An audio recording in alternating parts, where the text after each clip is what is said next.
Hi, എല്ലാവർക്കും പുതിയൊരു വീഡിയോയിലേക്ക് സ്വാഗതം. ഇന്ന് ഞാൻ പറയുന്നത് മൈക്രോ ഗ്രീൻസിനെ പറ്റിയാണ്. പച്ചക്കറികളെക്കാൾ പല മടങ്ങ് ഔഷധ ഗുണമുള്ളതാണ് ഈ മൈക്രോ ഗ്രീൻസ്. സാധാരണ ധാന്യങ്ങളൊക്കെ നമ്മൾ മുളപ്പിച്ച് കഴിക്കാറുണ്ട്. ആരോഗ്യത്തിന് വളരെ നല്ലതാണ്. അതിനേക്കാളും നല്ലതാണ് ഈ മൈക്രോ ഗ്രീൻസ്.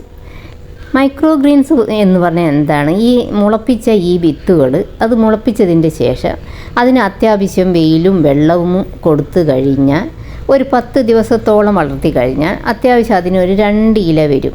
ഈ ഒരു സ്റ്റേജിനെയാണ് നമ്മൾ മൈക്രോ ഗ്രീൻസ് എന്ന് പറയുന്നത്. ഏറ്റവും കൂടുതൽ വൈറ്റമിൻസ്, ആൻറ്റി ഓക്സിഡൻസ് നമുക്ക് കിട്ടുന്നത് ഈ ഒരു സ്റ്റേജിൽ കഴിക്കുമ്പോഴാണ്. വളരെയധികം വിറ്റമിനുകളും ധാതുക്കളും ആൻറ്റി ഓക്സിഡൻറ്റും നിറഞ്ഞ ഈ മൈക്രോ ഗ്രീൻസ് ആർക്ക് വേണമെങ്കിലും ഉണ്ടാക്കാം. കുട്ടികൾക്ക് വേണമെങ്കിലും ഉണ്ടാക്കാം. ഇതിന് പ്രത്യേകിച്ച് സ്ഥല സൗകര്യം വേണമെന്നോ മണ്ണ് വേണമെന്നോ ഒന്നുമില്ല. നമ്മുടെ വീടിൻ്റെ വിൻഡോ സൈഡും ഒക്കെ വെച്ചാൽ മതി. അത്യാവശ്യം സൂര്യപ്രകാശം കിട്ടണം. പിന്നെ അതിൻ്റെ ഈർപ്പം നിലനിർത്താനും ശ്രമിക്കണം. ഇതിനു വേണ്ടി നമുക്ക് എല്ലാ ധാന്യങ്ങളും ഉപയോഗിക്കാവുന്നതാണ്. ചെറുപയർ മുതൽ കടല, ഉലുവ, കടുക് എന്ന് വേണ്ട എല്ലാം നമുക്ക് ഉപയോഗിക്കാം. ഈ അടുത്ത കാലത്തായി മൈക്രോ ഗ്രീൻസ് വളരെയധികം പ്രാബല്യത്തിൽ വന്നിട്ടുണ്ട്. ഇതിൻ്റെ ശ്രദ്ധേയമായ പോഷക ഗുണം തന്നെയാണ് അതിൻ്റെ കാരണം. ഇത് ഒരു ചെറിയ അളവിൽ കഴിച്ചാൽ തന്നെ നല്ല അളവിൽ പോഷകങ്ങൾ ലഭിക്കുന്നതാണ്. മുളപ്പിച്ചതിന് ശേഷം ഒരു 10-12 ദിവസം മാത്രം മതി. അപ്പോഴേക്കും നമുക്കിത് വിളവെടുത്ത് കഴിക്കാവുന്നതാണ്. തോരൻ വെച്ചോ സാലഡിൽ ചേർത്തോ അല്ലെങ്കിൽ പച്ചയായിട്ട് തന്നെ കഴിക്കാവുന്നതാണ്.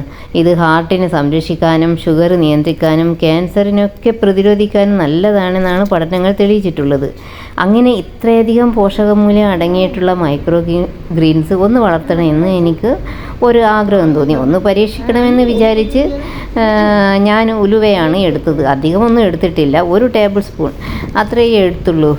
ഇത് പല രീതിയിൽ വളർത്തുന്നവരുണ്ട്. മണ്ണിൽ വളർത്തുന്നവരുണ്ട്, വെള്ളത്തിൽ വളർത്തുന്നവരുണ്ട്, പിന്നെ നമ്മളെ ടിഷ്യൂ പേപ്പറിൽ വെച്ച് വളർത്തുന്നവരുണ്ട്. അങ്ങനെയൊക്കെ വളർത്തുന്നവരുണ്ട്. ഞാനിവിടെ ടിഷ്യൂ പേപ്പർ യൂസ് ചെയ്ത് വളർത്താനാണ് തീരുമാനിച്ചിരിക്കുന്നത്. ഫസ്റ്റ് വെന്തയം നമ്മൾ 8 മണിക്കൂർ കുതിർത്ത് വെക്കണം. അതിനുശേഷം നമ്മളൊരു പ്ലാസ്റ്റിക് പാത്രം എടുക്കുക. സ്വീറ്റൊക്കെ വാങ്ങിയ ബോക്സ് ഉണ്ടാകില്ലേ, അങ്ങനെയുള്ളത് എടുത്താൽ മതി. എന്നിട്ട് അതിൽ ഒരു 3 ലെയറായിട്ട് ടിഷ്യൂ പേപ്പർ വയ്ക്കണം. എന്നിട്ട് ആ ടിഷ്യൂ പേപ്പർ നനയുന്നത് വരെ വെള്ളം കുറേശ്ശെയായിട്ട് ഒഴിച്ചു കൊടുക്കുക. എന്നിട്ട് ആ ടിഷ്യൂ പേപ്പറിൻ്റെ മുകളിലായിട്ട് നമ്മൾ കുതിർത്ത് വെച്ച വെന്തയം, 8 മണിക്കൂർ കുതിർത്ത് വെച്ച വെന്തയമില്ലേ, അത് നമ്മളിങ്ങനെ വിതറി കൊടുക്കുക. അടുപ്പിച്ചിട്ടാലും കുഴപ്പമില്ല. അങ്ങനെ ഇട്ട് നല്ല തിക്കായിട്ട് വരുന്നതായിരിക്കും. എന്നിട്ട് അത് നന്നായി കവർ ചെയ്ത് വെളിച്ചം കിട്ടാത്ത സ്ഥലത്ത് നമ്മൾ വയ്ക്കണം. 3 ദിവസം കൊണ്ട് തന്നെ മുള പൊട്ടും. ഉലുവയൊക്കെ 3 ദിവസം കൊണ്ട് തന്നെ മുള വരും. പക്ഷേ കടുകൊക്കെ ചിലപ്പോൾ ഒരു 5 ദിവസമൊക്കെ എടുക്കുന്നുണ്ട് കേട്ടോ. മുള വന്നു കഴിഞ്ഞാൽ പിന്നെ അതെടുത്ത് നമ്മൾ വിൻഡോ സൈഡിലൊക്കെ വെക്കാവുന്നതാണ്. കുറച്ച് സൺലൈറ്റൊക്കെ കിട്ടുന്ന മാതിരി വെക്കണം. ഇടയ്ക്കിടയ്ക്ക് വെള്ളം സ്പ്രേ ചെയ്ത് കൊടുത്താൽ മതി. അങ്ങനെ ഞാനുണ്ടാക്കിയ ഉലുവയുടെ ഈ മൈക്രോ ഗ്രീൻസാണ് ഇത്. മോശമായിട്ടില്ല എന്ന് പറയാം, നന്നായിട്ടുണ്ട്. ഇത് കണ്ടപ്പോഴേ എനിക്ക് സന്തോഷമാണ് തോന്നിയത്. ഇത് ശരിയാകുമോ എന്നൊരു സംശയത്തിൽ ചെയ്തു നോക്കിയതാണ്. ഏതായാലും ഇനി അടിക്കടിക്ക് ചെയ്ത് നോക്കുന്നതാണ്. അങ്ങനെ ഞാനിത് വിളവെടുത്ത് കുറച്ച് മാത്രമേ ഉള്ളൂ. കുറച്ച് കഴിച്ചാൽ തന്നെ നല്ല പോഷകമാണ്.